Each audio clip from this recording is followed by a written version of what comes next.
Hey, welcome. Today, we're going to build a practical playbook for your brain. Seriously, we're going to pull the best ideas from Nobel Prize winners and top researchers to help you actually upgrade your decision-making process. So, let's just dive right in.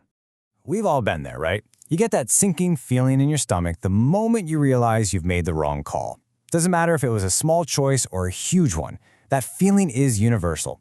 But what if I told you that, a lot of the time, it's not really your fault? Yeah, that's right. Decades of research in cognitive science have shown that our minds have these built-in, predictable flaws. You can think of them like mental glitches that cause us to make the same kinds of mistakes over and over. But here's the good news. Once you know how to spot these glitches, you can actually start to fix them. So to fix the problem, we first have to understand what's going on under the hood. It turns out we're all walking around with two very different systems running in our heads at all times. The Nobel Prize winner Daniel Kahneman calls these System 1 and System 2. Now, System 1, as you can see here, is our autopilot. It's fast, it's intuitive, it's always on. System 2 is our pilot. That's our conscious, analytical mind. It's slow, it takes a ton of effort, and it gets tired really easily. The big problem? We default to our fast, error-prone autopilot for almost everything. And our lazy pilot, well, it often just goes along for the ride. And that leads to some very predictable glitches. For example, here's one of the most common glitches out there: confirmation bias. Your brain is literally wired to look for evidence that proves you're right, and to conveniently ignore anything that might suggest you're wrong.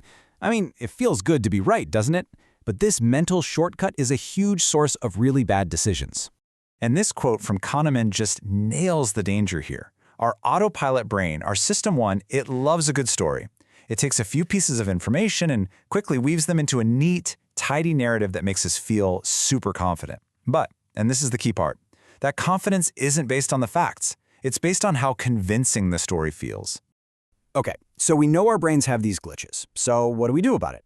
Well, the answer isn't to just be smarter, it's to use a better process. So let's build that process right now. Researchers Chip and Dan Heath came up with this brilliant four-step toolkit they call the WRAP framework. It's an acronym that stands for Widen Your Options, Reality Test Your Assumptions, Attain Distance Before Deciding, and Prepare to be Wrong.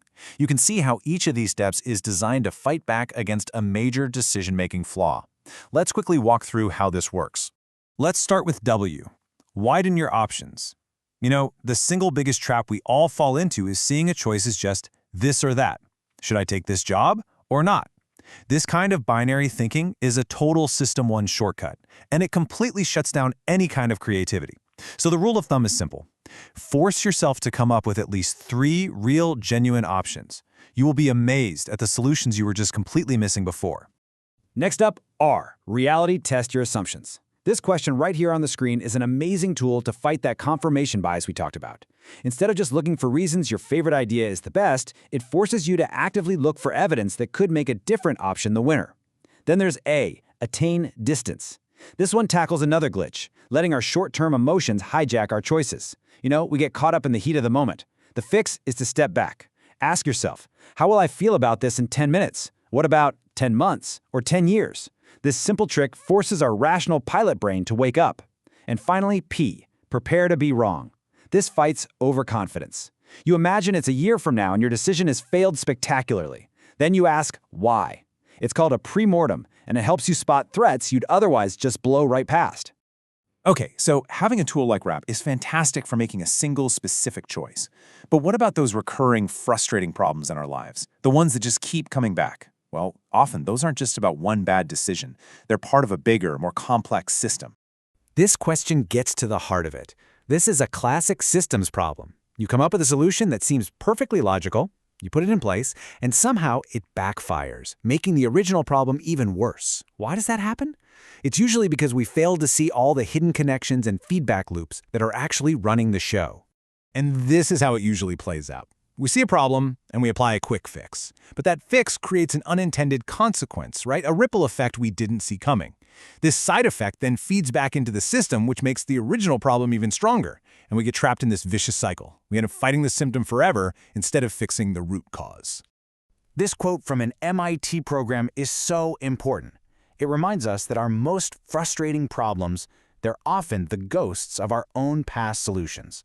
So, to break the cycle, we have to stop just reacting to the fire in front of us and start seeing the entire system that's at play.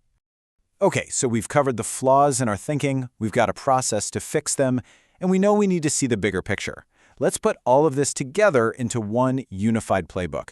So here it is, your 3-level playbook. Level 1 is all about awareness, just knowing you have a fast autopilot and a slow pilot, and knowing where they tend to go wrong. Level 2 is about having a process, using a tool like the WRA framework to guide your choices on purpose. And level 3, that's systems thinking, looking beyond a single problem to see those feedback loops that are truly driving the whole situation.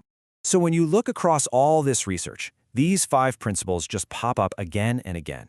It's all about slowing down to let your pilot take the controls. It's about defining the real problem before you jump to a solution, actively seeking out evidence that proves you wrong, not just right, using a reliable process like RAP to protect you from your own flawed intuition, and finally, thinking about the whole system, not just the isolated event. The crucial point here is this: better thinking isn't about being a genius, it's about being disciplined. So as we finish up, I want you to think about a choice you're facing right now. Big or small, doesn't matter. How could you widen your options for that choice? How could you reality test your assumptions? Because, mastering decision-making isn't just some intellectual exercise. It's a practice. And it's a practice that can literally change the quality of your work and your life one single choice at a time.